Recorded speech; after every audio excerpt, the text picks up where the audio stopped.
খানাকুলে ফের রাজনৈতিক সংঘর্ষ।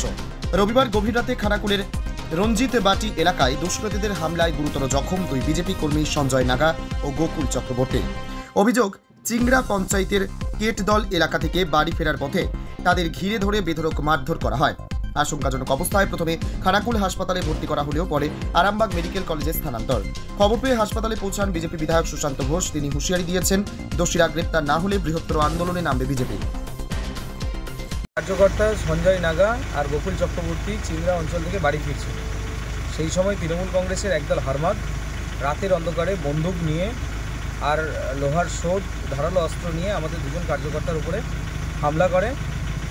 তো এখন আমরা খানাকুল হাসপাতালে ভর্তি করেছিলাম। খানাকুল হাসপাতাল থেকে আরামবাগে রেফার করা হচ্ছে। আমরা পুলিশকে বলেছি, যদি প্রয়োজনীয় ব্যবস্থা না নেয় ভারতীয় জনতা পার্টির কার্যকর্তারা তৃণমূল কংগ্রেসের খানাকুলের বুকে ইঞ্চিতে হিসেব বুঝে।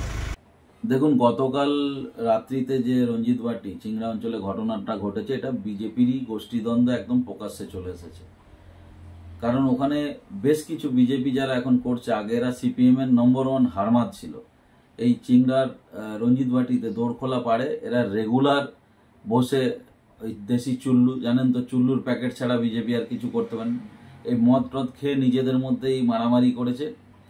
তৃণমূলের ওখানে যারা অ্যাক্টিভলি দলটা করে তার দিকে ফাঁসানোর চেষ্টা করছে। আপনারা জানেন, বেশ কিছুদিন আগে বলপাই, যে নতিকপুর 2 বলপায়ে আমাদের শান্তিপূর্ণ মিছিলের ওপর হামলা করা হয়েছিল এবং বেশ কিছু আমাদের কার্যকর্তা সেখানে ইনজিওর্ড হয়েছিল। কারো মাথা ফেটেছিল, কারো হাত ভেঙেছিল, পুলিশকে মারধর করেছে। সেখানে মামলা দুটিরই জয়।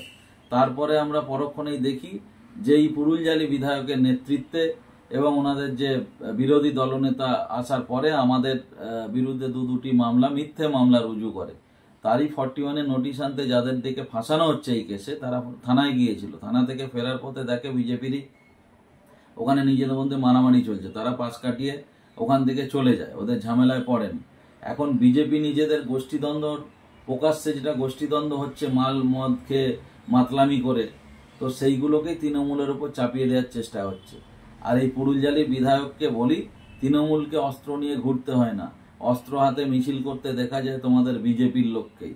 তাই বলছি, এরকম অপদার্থ কুলাঙ্গার বিধায়ক কিছুদিন প্রচারের আলো আসতে পারছিল না। গতকাল একটা নিজেদেরই গোষ্ঠীদ্বন্দ্বের ইস্যু পেয়ে গেছে, এখন সেটা তৃণমূলের ঘাড়ে চাপিয়ে দেওয়ার চেষ্টা করছে। তাই প্রশাসন আছে, পুলিশ আছে, আইনের পথেই চলবে। যেটা সঠিক সেটা পুলিশ তদন্ত করে বার করবে।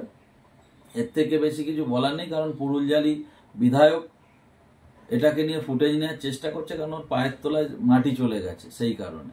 আর অন্য কিছু নয়, এটাকে তৃণমূলের ঘাড়ে চাপিয়ে দেওয়া হচ্ছে। ধন্যবাদ।